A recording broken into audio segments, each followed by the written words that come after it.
Some breaking bombshell news this evening because according to reports in the Mail on Sunday tomorrow, Prince Andrew secretly told paedophile Jeffrey Epstein, quote, "We are in this together," and said he was concerned about the impact of the newspaper's revelations when they published a photo of him with his alleged victim.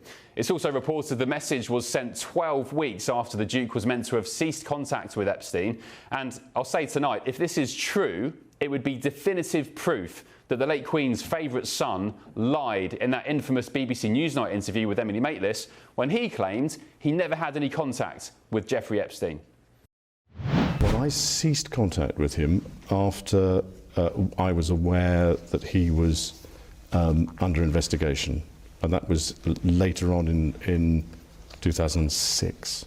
Well, he may be sweating profusely tonight, if that's at all possible, with Prince Andrew, because in a further extraordinary revelation, the messages from 2011 also reportedly read, quote, "Keep in touch and we'll play some more soon." Dear, oh dear. So where do the royal family go from here? Is it time to strip the Duke of York of his remaining royal titles? Let's get more now with the editor-at-large of the Mail on Sunday, Charlotte Griffiths. Charlotte, good evening. It was your paper that's breaking this massive world exclusive today in the Mail on Sunday. I'd go further, not just strip him of his titles, Charlotte, send him to the Tower of London, kick him out of Royal Lodge in Great Windsor Park and tell him to do one. Well, I think you're certainly right about the Royal Lodge. I don't know if we could send him to the Great Tower, but the other thing I realised in the report in the Mail on Sunday today, which I'd forgotten about, is that he's still a Knight of the Garter, which is, as we know from his email to Epstein, he writes on the end of his email signature. So that's got to go. He was given that in 2006. But certainly, the King's indulged his brother in recent years. He's allowed Fergie back into the fold. That went terribly badly because recently there have been emails saying that she called Jeffrey a supreme friend. Now we've got Andrew telling Epstein, "Let's play together soon." We've got proof, really, this is proof that he lied in Newsnight. And also, it puts paid to his claim that this is a fake photo, because you would never, if I was in Andrew's shoes, I wouldn't write to Epstein, "Oh dear, we're in this together." I'd say, "There's a fake photo. How has this come out? This photo was never taken." But he didn't say that, did he? He said, "We're in this together. It seems this is our kind of story that will unfold at the same time." And he didn't say to Epstein, "No, but it's not real." So I think you're right that he does have to be cut off because he is dragging the monarchy down.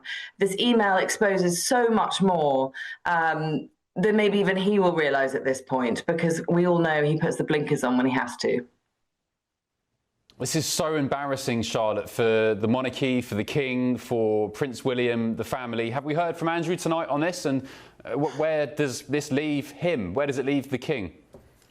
There was no comment from Andrew. If I had to predict what was going on behind the scenes, I'd say this leaves the King in a very sticky situation with his son, Prince William, because Prince William is of the opinion that Andrew has to go, has to be cut off.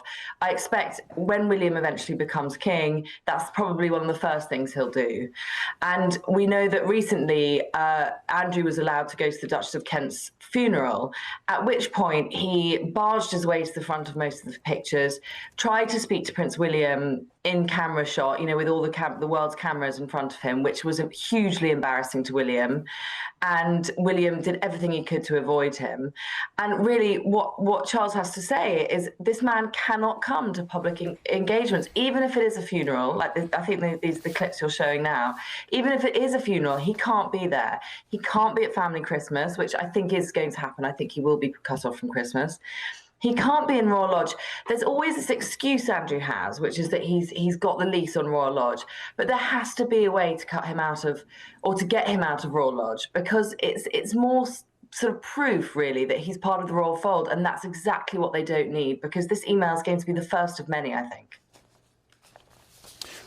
So, with regards to King Charles, I mean, Prince William seems, you mentioned that clip there where a few weeks ago, a month ago, when Andrew was trying to talk to William, William did not look impressed at all, pretty much blanking his disgraced uncle. I say fair play to William. First of all, has William played this shrewdly? Has he played this quite well? Could he see maybe what was coming down the track?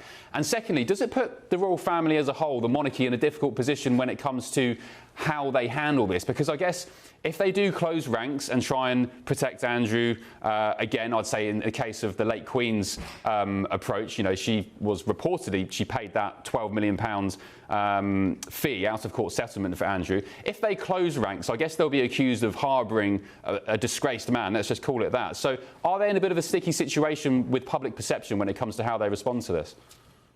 They're in a really sticky situation because Charles doesn't want to cut off his brother, because Charles himself is not very well.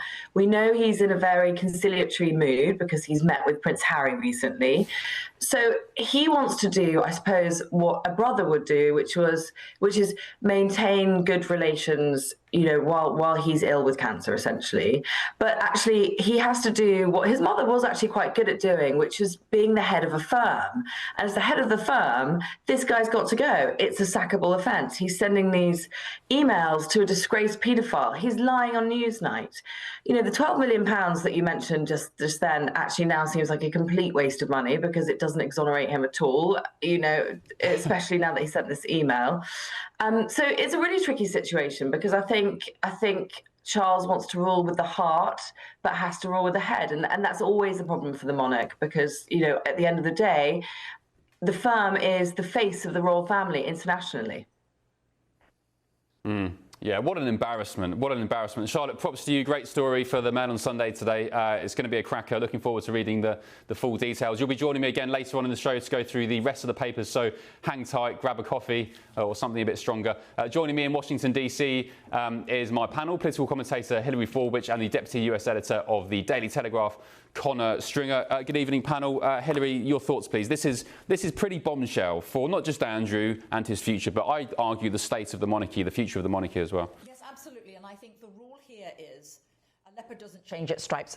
When somebody has done something ghastly, it is in character for them to do something ghastly again. It is not surprising that he has lied. He denies it, of course. This is right, but this is in character. This is in character, and that's what we have to look to. And this is something that the monarchy simply cannot tolerate. Yeah. Connor, your thoughts? Absolutely. Echo exactly what Hilary said. I mean, goodness me, well, just when you think it can't get any worse, it seems to with Prince Andrew. It's, you know, it's allegation after allegation, email after email. I mean, where do we go from here? Like you say, is it stripping his titles? But the letter of the law is basically that he is becoming an embarrassment to our family and Britain. All right, send him to the Tower of London. Let's speak to former Liberal Democrat Minister Norman Baker. Norman, good evening, good morning. Should he be sent to the Tower of London, Norman? Well, I don't think about the Tower of London, but he should certainly be excommunicated, as it were, from the royal family, because he is an embarrassment to himself, he's an embarrassment to the royal family, he's an embarrassment to Britain. That's the reality of the situation. And he can't be trusted, you can't believe a word this man says. It's not simply the revelation, well done in the Mail on Sunday, by the way, for what they found out. It's not simply that, but go back to that Newsnight interview. He was saying he went to cut off relations with Jeffrey Epstein by going to New York. I mean, that's a lot of nonsense, isn't it? If you want to cut off relations with someone, you simply don't speak to them, or you send them an email saying, go away. You don't go and have 4 or 5 days in a special penthouse flat and with a slap-up meal in your honour. I mean, the whole thing is absolute nonsense. And we know it's nonsense. And what we do know, of course, is Andrew and Fergie have been keeping contact with Epstein after they said they'd broken it off. As late as 2015, I think, by other revelations that have occurred recently. So the man needs to go. He needs to be removed from Royal Lodge, which is a 30-bedroom house with huge number of acres. There's him at one end of the building and Fergie at the other, rattling around. He shouldn't be in that prestigious building. He shouldn't be having the ability to call himself HRH, which he still does. He shouldn't be the member of the Royal Garter. That should be removed as well. There was an opinion poll in the papers just 2 months ago when YouGov had a poll, and 67% said he should be removed of his remaining titles, and that's before all this came out. And another poll which was carried out showed that he was the least popular member of the royal family. Only 5% approved of him. I mean, the striking question for me there is, who are these 5% who still back him? Yeah, well, Norman, the FBI ended their probe officially into Prince Andrew I think it was June this year. Do you think there's any reason for them to maybe reopen that in light of this, or do you reckon they would have known about this kind of, you know, well, I guess they would have known that he lied in this Newsnight interview? Well, I mean, look, not just the FBI, but what's happened to Scotland Yard, because at the time he's alleged to have committed an offence with Virginia Giuffre in this country. That was a time when the official policy of Scotland Yard was to believe people who made allegations, automatically to believe them. That was rightly or wrongly, that was a policy at the time. And yet he was not given the same treatment as, say, Russell Brand was when allegations were made against him. So he squirreled his way out of these things so far. But the other thing, Ben, is this. If you as a member of Parliament get yourself in a situation like this, you can be removed by the electorate in the next election, or you can be subject to a recall petition during a Parliament and have your seat taken away from you. That doesn't happen to members of the royal family. They're still members of the royal family, whether that happens or not. And the only answer, therefore, is for the King to take action to remove him, because when every member of Parliament takes their seat in the House of Commons, they take an oath to the King, to his heirs and successors. Well, his heirs and successors include Prince Andrew, because Prince Andrew is still, I think, 8th in line to the throne. Sure. OK, I'm just going to remind viewers what's been breaking tonight. It is bombshell. It's massive in my book. It's a huge story in the Mail on Sunday. So these emails obtained by the Mail on Sunday show that Prince Andrew emailed Jeffrey Epstein these revelations, one from 2011 saying, "Keep in touch and we'll play some more." I don't know what "we'll play some more" means, but I can imagine. Another one says, "We are in this together." This was after the publication of those pictures. So according to the Man on Sunday, it proves definitively that Prince Andrew lied in that infamous interview on Newsnight with Emily Maitlis. Our panel are here now. Hilary Fordwich, Connor Stringer. Would you like to have a chat or a question with Norman Baker? Hilary, yes, first. Actually, one of the things I'd like to ask is with regard to him being the Duke of York. What about the city of York? I do understand that there is a movement there to actually have York removed even from his title because the city doesn't want to be associated with him anymore. Where does that stand? Well, that's true. There's people in York who don't want that. I think the council, from memory, passed a motion to try to secure that. The local MP has been trying to secure that as well. It's actually quite complicated. I think it requires an act of Parliament to remove someone and to remove their title and to remove a member of the House of Lords, as a matter of fact, because it's not an honour in the same way as, say, an OBE or an MBE is. It's something else, and it requires that to be done through a parliamentary act. So that's going to be complicated to do that. I think the Order of the Garter you can probably get rid of quite quickly. You can certainly move them from Royal Lodge. But the idea of removing this dukedom is most complicated, and it's very rare if you think about it, how many members of the House of Lords have their peerages removed. I mean, they tend to be shamed and retire themselves, which of course Andrew's got no shame, but they don't have their titles removed. So that's going to be quite complicated, I'm afraid. Norman, Connor here. What has Andrew actually got to do next? I mean, it seems like embarrassing email after embarrassing email. He's surfacing to the public light despite actually being relatively reclusive. What's your piece of advice to him? Does he just settle down and move out of the Royal Lodge and go about his business? Or what can he actually do next? Well, I mean, look, go back to something like, say, John Profumo in the scandal in the 1960s. What he did when all that blew up was to retire from public life and devote himself to helping charities and to reinstate himself to some extent with the public through quietness, silence and good acts for charities. There's no indication Andrew's going to do that. Andrew continues to be very arrogant and rude to anybody he comes into contact with. There was a story in the papers just about a month ago where he came out of his Royal Lodge and found some workmen, quite rightly, because they were under duty to do so, putting down some traffic calming measures in Windsor Great Park. And, you know, they were just following orders, as they were. And he launched into this 4-letter tirade to them as to what they were doing. In my book, which is coming out next month, Royal Mint National Debt, I go through some of what the people who work for the palace have said about him. I mean, some of the servants who work in the palace find him the most objectionable person and actually find it quite intimidating to go and work for him. One of them, in fact, was called upstairs to his rooms to open the curtains. He was sitting next to the curtains, and he called someone up 3 flights of stairs to open the curtains. This is the sort of man we're dealing with. Norman, is this a political issue for the government, Keir Starmer? Is there any realm which the Prime Minister would need to get involved or make a statement or even privately speak to King Charles? Well, I mean, obviously, going back a very long time, there's a tradition whereby the Prime Minister talks to the monarch generally on a Wednesday every week. and I'm sure that's happening now between the Prime Minister and the King, as it would do with any other Prime Minister or any other monarch.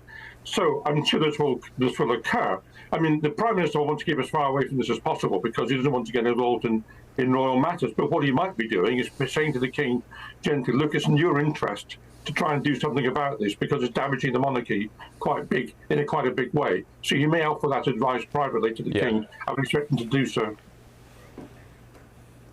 And you know what? It's also hugely embarrassing for Britain. We had the Mandelson situation here in DC a few weeks ago. Yeah. He went back to the UK with his tail between his legs. You know, I don't know what's going on there, but it's embarrassing to say the least. That's an understatement. Then you've got Prince the late Queen's favourite son. It's just grubby. It's murky. It makes the country look a bit of a mess, actually, to be honest with you. Norman Baker, thank you for your time. Appreciate it. Former Liberal Democrat minister and friend of the channel. Let me just remind you, viewers, if you're tuning in now to this bombshell piece of news from the Mail on Sunday, let's get that Mail on Sunday front page back up. It's a world exclusive, breaking tomorrow. It'll be on your shelves in your newsagent tomorrow. World exclusive. The day after we published the infamous picture of Prince Andrew and his accuser that he wants us to believe is fake, and long after he claims to have cut ties with convicted paedophile Jeffrey Epstein, they have obtained a very revealing email. Andrew to Epstein said, "We are in this together." In the astonishing message, Andrew said he was concerned about the impact of the Mail on Sunday's revelations to do with the publication of that picture that they'd have on his friend, but reassured the vile billionaire paedophile that the pair would, quote, rise above press scrutiny. It was sent, and this is key, it was sent to Epstein 12 weeks after Andrew had supposedly ceased all contact with the convicted sex offender. The leaked email, according to the Mail on Sunday, provides definitive proof that the Duke lied in his interview with the BBC's Emily Maitlis on Newsnight when he claims he'd never had any contact with Epstein after the publication, after he was convicted of sex crimes. So there we go. I mean, this is huge for not just Prince Andrew, it's huge for the monarchy, it's huge for King Charles. His response is going to be heavily scrutinised now. GB News, of course, has contacted the Duke of York's team for comment on these allegations breaking tonight, but we're yet to hear back. Prince Andrew's previously denied any wrongdoing. Let me know your thoughts on that. gbnews.com/your say. I can see all the messages flooding in. Yes, Cludy, you've said perhaps the King is reluctant to treat his brother a tad more harshly over this scandal because it's his little brother. And they go on and on. And I have to say, if Harry and Meghan, of course they've behaved treacherously and, sordidly by airing the family's dirty laundry in public, even calling somebody unknown in the royal family racist, just hanging that carrot there with Oprah. They were stripped of their HRH titles, or at least told not to use them. Surely now Prince Andrew should be stripped of his titles, at least.